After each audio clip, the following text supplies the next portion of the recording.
we met in 2010. I was living in Oklahoma, had a really good friend that worked down here who asked me to come down and visit for a week, and I met her through a group at our church that went out to lunch together afterwards, and that was the first time I met Elizabeth. We kind of disagreed on what would be considered our first date. We were kind of acquaintances for the first couple of years, and then we hung out and we just kind of hit it off, and then it went on from there. Yeah. We both kind of knew, like, if we're gonna date, we want to get married. So I think we were about a year dating before you proposed, and then maybe another like 6 months to 8 months. I think it was 8 months then from then that we got married. So for me, I always knew I wanted kids, and it was just without a doubt. I would say, like, even when I was really little, I was really maternal. Like, I just even remember some of my earliest memories are when I would go to like a play school. I would beeline it for the house section and grab the pink baby doll, So we really wanted kids immediately, which, just I guess to kind of dive into that, it didn't happen for us immediately. And so there was a lot of struggle there in the first couple of years. So probably for me as a male, like the mental portion of it, like, why isn't this happening? We did testing, we did blood testing and things like that before we even knew about CNY. And they're like, well, you're both in the normal ranges. And so we just didn't know what was happening. And so I think it was just the mental frustration of not knowing what was going on, why it wasn't happening, why are my friends having kids? Why is it so easy for everybody else? The first 4 years of marriage were just trying to figure out what was going on there. And we tried IUI and some other options at the clinic here in Austin, didn't have any luck, and yeah. I had never really had an OB doctor specifically, but I kind of established with her because I knew we were gonna start that journey. And so I had messaged her about something I was experiencing, and she was like, well, come on in and we'll do some testing. And she discovered the uterine fibroids. And so I actually had a surgery to remove those. It's called a myomectomy. I got married, I was in my mid-30s, so any time for me kind of felt like time lost. So it was a little challenging. We didn't have any success. I think I felt a lot of the stress because I think, like, maybe as a woman I felt more aware of like the logistics of what actually goes into conceiving and how complex that would be. I don't know if it was maybe closer to a year where we kind of started trying to reach out to our local fertility clinic in the Austin area. It was kind of, I would say, maybe a little discouraging. It didn't feel like real in-depth, honestly, but it didn't feel very personal either. And so I think that was another thing that we were just like, it just felt like we were just there, and if it worked, it worked. If it didn't, it didn't. Exactly. And it just wasn't very encouraging. So I think after doing a couple of those, we just kind of shut off again from it a little bit. I think we researched in Austin what the cost was, and looking at it, we were just like, we can't afford this right now. And a lot of places didn't have like financing options and things like that. It was just, here's $25,000. It was hard to see that because it was just like, man, like, it costs that much money to try to have a kid. He was the one who found CNY, so I'll let you tell him that. One of the ladies that was one of the hiring leaders that I was supporting, she and I got to talking about something, and she had mentioned that she had her child, and that she was a single mom, and that she had done IVF through it. And but you guys ought to check out this clinic one of my friends went to. It's in Syracuse. It's called CNY. And I was like, Syracuse is a long ways away from Austin, Texas. Like, I don't know how we'd make that work. Went home and kind of told her about it, and we looked it up, and we were just like, this is a godsend for us. Like, this is exactly what we were hoping for when we started researching IVF, just from looking at the testimonials and the financial part of it, just like how their mission was not for people just to be another number. And so we just felt super comfortable and just kind of ran full throttle at it. We got on the phone first, and we talked to a doctor on the phone, and they kind of gave us, I think that he kind of got like a protocol in place, and that was a big thing because honestly, I mean, in retrospect, I really think that was one of the big factors that made a difference to our success. I think that at our local clinic, there would have never been like a personalized protocol. I think we got our date set for flying up to Syracuse.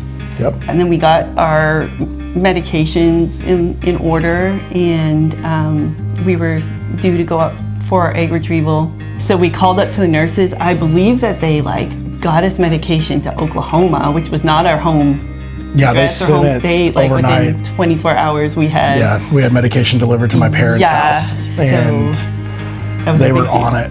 Yeah, that was. And I think that's something I've noticed, like just about CNY is they're on it. Yeah, they about were everything, which has been responsive, and the nurses, and caring too. Like it's like you said, it's not really just a number. Like that they're actually listening, and they're gonna return your call, and they're gonna be there, and that really does make a big difference.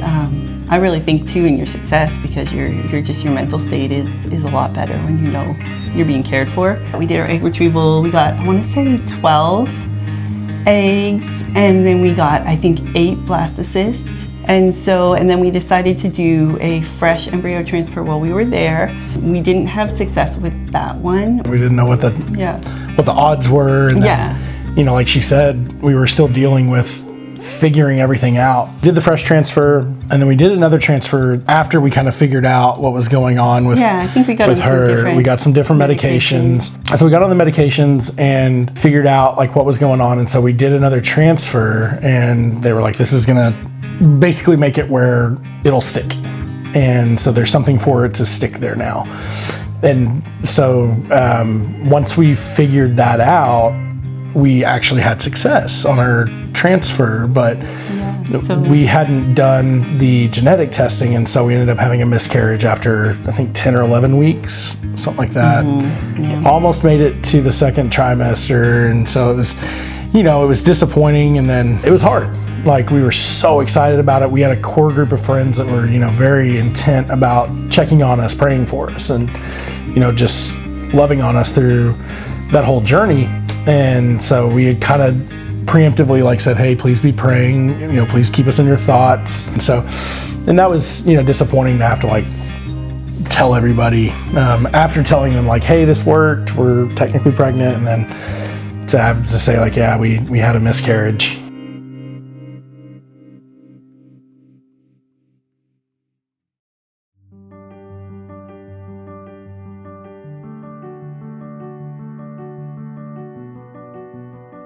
I want to say it's not, when you go through the fertility journey, it's not all, as pretty as the people who just don't suffer any loss or anything. I just kind of wanted to learn as I go, and I honestly don't know if my mental state could have handled the extra pressure of every time you looked up something, it was like worst case scenario. We were just let's take it a day at a time. So I don't want a baby shower, because it just honestly too, you kind of felt I just personally, and that maybe he didn't, but felt just anything I do is gonna jinx this. It's hard to celebrate those things when you've gone through loss a couple of times, when you've been trying so long, because at that point, we got married in 2016 and didn't get pregnant until 2022. So we had a 6-year journey of trying to make this happen. And we waited until our doctor was technically this is a, if for any reason you were to have the baby, it could live outside. And so we were okay, now we're comfortable telling people. That's the dark crap that nobody really talks about with this. It's supposed to be, because it is, you're pregnant, you're bringing a life into this world, and it's supposed to be a joyous time.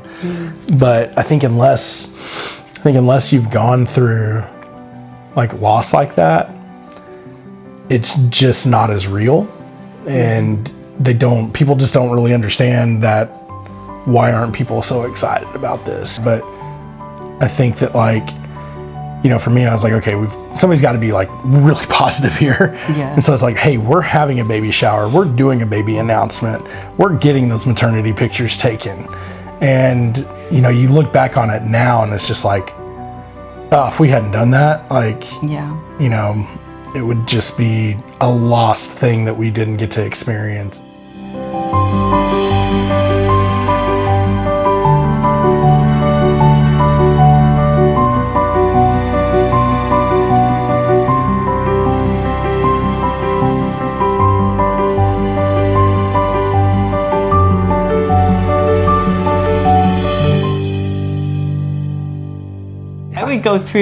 I'd go through all of that again. Yeah. If it meant that I got my daughter.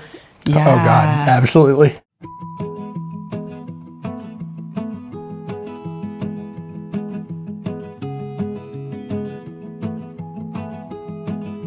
And it is really hard in the moments when you don't know, because you're like, why am I doing this? I don't know what the outcome will be.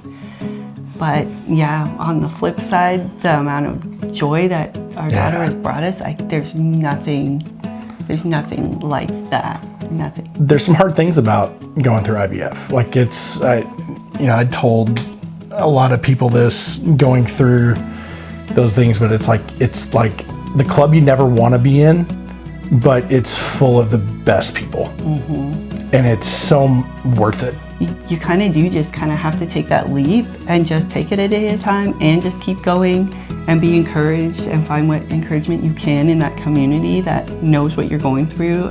You don't know the end of the story, at the beginning and in the middle, you don't. And so that was something I kind of had to hold on to, and that would be my encouragement is you're in your middle of your book, you don't know how it's going to end. So that would be my encouragement.